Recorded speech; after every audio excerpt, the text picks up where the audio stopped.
Assalamualaikum warahmatullahi wabarakatuh. Selamat pagi anak-anak. Hari ini waktunya pendidikan agama Islam kelas 2. Sebelum kita mulai pelajaran hari ini, mari kita membaca doa terlebih dahulu. Bismillahirrahmanirrahim. Rabbi zidni ilma warzuqni fahma. Amin. Hari ini kita sudah masuk bab 3, yakni memahami hadis tentang anjuran menuntut ilmu. Ada di halaman 20. Nah, di sini ada 2 poin. Yang pertama, mengenal hadis yang terkait dengan anjuran menuntut ilmu. Yang kedua, memiliki sikap berani bertanya sebagai praktik dari pemahaman Quran surat An-Nahl ayat 43. Oke, sekarang poin yang pertama, mengenal hadis yang terkait dengan anjuran menuntut ilmu. Apa sih menuntut ilmu itu? Menuntut ilmu itu artinya adalah mencari ilmu. Nah, seperti yang kalian lakukan, sekolah, belajar dari rumah. Nah, itu adalah termasuk menuntut ilmu atau mencari ilmu. Nah, menuntut ilmu atau mencari ilmu bisa dilakukan melalui 4 jalan. Yang pertama, boleh dengan bertanya, boleh dengan melihat, bisa dengan mendengar, atau bisa dengan membaca.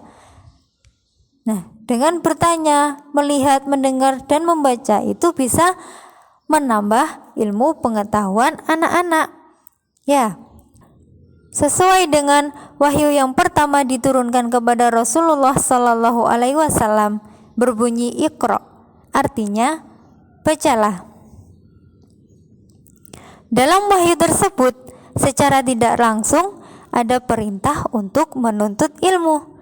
Nah, setiap muslim wajib untuk menuntut ilmu.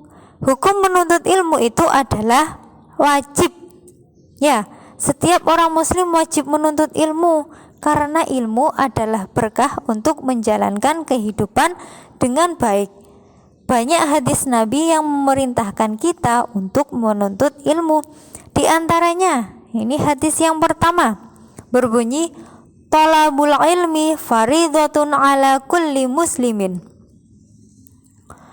Menuntut ilmu adalah wajib bagi tiap-tiap muslim. Hadis pertama menjelaskan bahwa menuntut ilmu adalah kewajiban bagi semua muslim. Jadi bukan laki-laki saja yang harus banyak belajar dan berpendidikan tinggi. Perempuan juga sama memiliki kewajiban untuk banyak belajar dan berpendidikan tinggi. Ya, jadi menuntut ilmu itu wajib untuk semua orang Islam, baik dia laki-laki maupun perempuan. Nah, menuntut ilmu itu bisa dilakukan kapan saja dan di mana saja. Bisa di sekolah, bisa di rumah, bisa pagi hari, bisa sore hari, bisa malam hari. Nah, ketika akan menuntut ilmu atau belajar, jangan sampai lupa untuk membaca doa. Pasti hafal doa yang pernah kita hafalkan di kelas 1 dulu, doa sebelum belajar? Masih hafal semua ya? Oke, coba kita baca bersama-sama doa sebelum belajar. Bismillahirrahmanirrahim. Rabbi zidni ilma warzuqni fahma. Artinya, ya Allah, tambahkanlah aku ilmu dan berilah aku kemampuan untuk memahaminya. Sekarang hadis kedua, berbunyi, Man salaka tariqan yaltamisu fihi ilma sahhalallahu lahu tariqan ilal jannah. Artinya, barang siapa menempuh suatu perjalanan untuk menuntut ilmu, Allah akan mudahkan baginya jalan ke surga. Nah, hadis kedua ini menjelaskan bahwa Allah itu akan memudahkan orang-orang yang berilmu untuk masuk surga.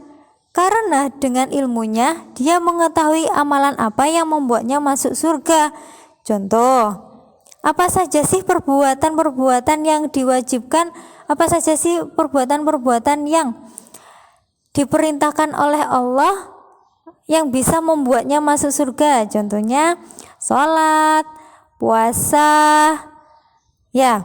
Nah, dengan ilmunya pula dia mengetahui cara beribadah yang benar sesuai dengan perintah Allah.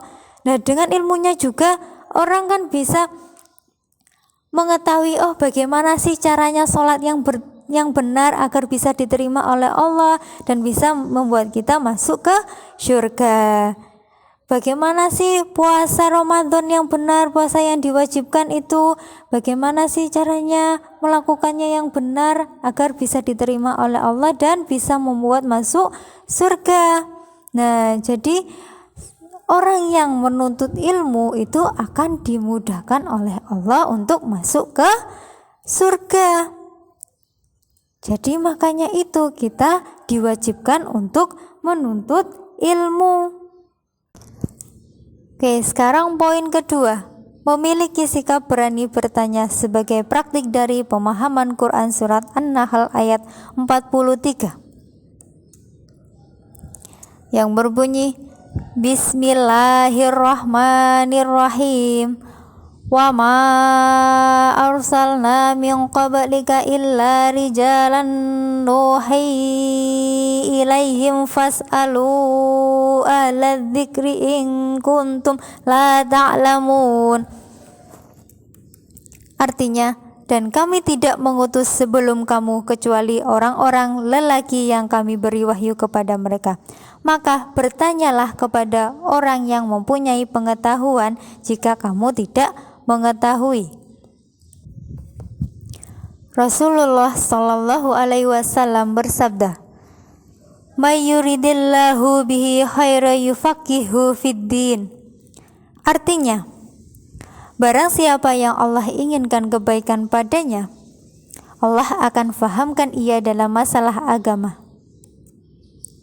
Bertanyalah kamu agar tidak tersesat. Nah, dalam poin ini dijelaskan bahwa berdasarkan dari ayat dari surat An-Nahl tadi dan hadis Rasulullah dijelaskan bahwa Allah itu memerintahkan kita untuk berani bertanya jika ada hal yang tidak diketahui. Kita dapat bertanya kepada siapa saja, asalkan dengan menggunakan bahasa yang baik dan sopan. Bertanyalah kepada orang yang kita anggap dapat menjawab pertanyaan kita. Bisa kepada guru, bisa kepada ibu, bisa kepada ayah, bisa kepada kakak, atau kepada teman. Dengan berani bertanya, ilmu dan pengetahuan kita akan bertambah.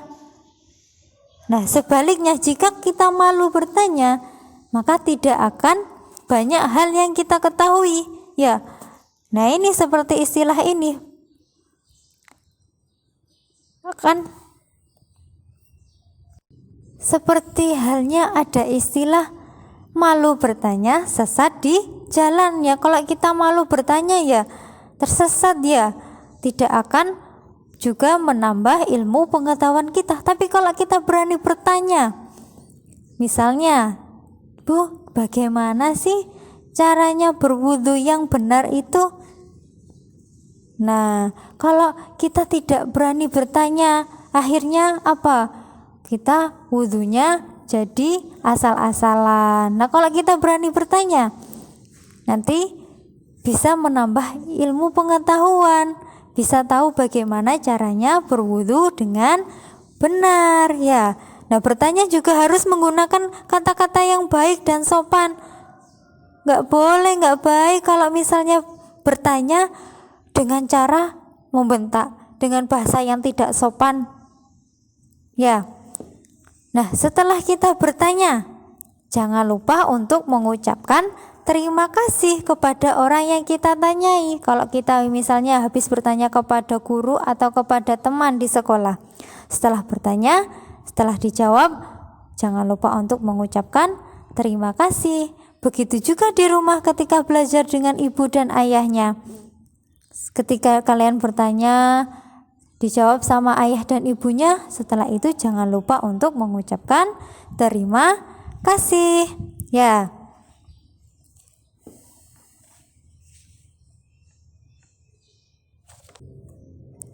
Nah, tugasnya anak-anak hari ini adalah menghafalkan hadis menuntut ilmu, kewajiban untuk menuntut ilmu. Thalabul ilmi faridhatun ala kulli muslimin. Nanti ini dihafalkan dan dikirim ke WA-nya Bu Ayu. Oke? Cukup sekian hari ini, kurang lebihnya mohon maaf dan terima kasih. Wassalamualaikum warahmatullahi wabarakatuh.